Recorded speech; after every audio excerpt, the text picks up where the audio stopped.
Alam mo ba na isang taon lang ang kailangan para tuluyang mabago ang direksyon ng buhay mo? Isang taon mula ngayon, pwede kang mas may ipon, mas confident, mas malusog, at mas malapit sa pangarap mo. Pero ang tanong, handa ka bang magsimula ngayon? Sa video na ito, pag-uusapan natin kung paano mo mababago ang buhay mo sa loob ng isang taon, step by step. Magkaroon ng malinaw na vision.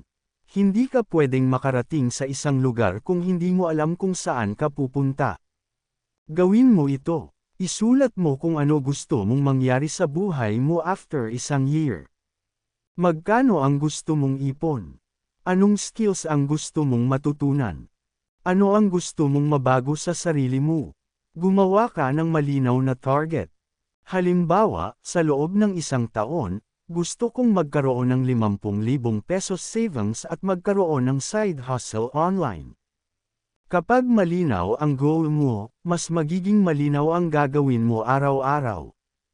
Mag-invest sa sarili. Ang pinakamalaking investment ay hindi negosyo. Ikaw, magbasa ng libro, manood ng educational videos, matuto ng bagong skill. Pwede kang mag-aral ng video editing, freelancing, online selling, content creation, trading.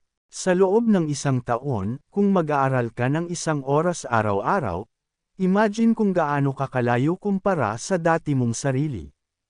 Kontrolin ang pera mo. Kung gusto mong magbago ang buhay mo, kailangan mong baguhin ang paraan ng paghawak mo ng pera. Simulan mo sa pag-track ng gastos, pagbawas ng luho, pag-save kahit maliit lang. Remember, hindi lalaki ang ipon mo kung hindi mo pipigilan ang sarili mong gumastos. Discipline ang kailangan, hindi motivation lang. Consistency ang sekreto, hindi overnight ang pagbabago. Ang sekreto, consistency. Kahit maliit na improvement araw-araw, 1% better every day, malaking resulta yan after isang year. Isipin mo, kung araw-araw kang nag-e-exercise kahit 20 minutes lang, after isang year, iba na ang katawan mo. Kung araw-araw kang nag-aaral ng skill, after isang year, pwede ka nang kumita gamit ito. Small daily actions create big yearly results. Baguhin ang environment mo. Mahirap magbago kung ang paligid mo ay hindi supportive. Limitahan ang negative na tao. Walang kwentang content, toxic na habits, palitan mo ng motivational content, productive routines, goal-oriented na mindset. Kapag binago mo ang environment mo, mas madali mong mababago ang sarili mo. Isang taon mula ngayon, may 2 klase ng tao.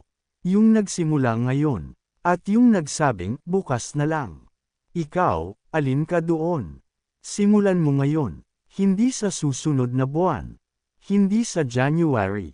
Hindi sa birthday mo. Ngayon, kung may natutunan ka sa video na ito, like mo na, mag-subscribe ka, at i-comment mo. Magbabago ako ngayong taon. See you sa next video.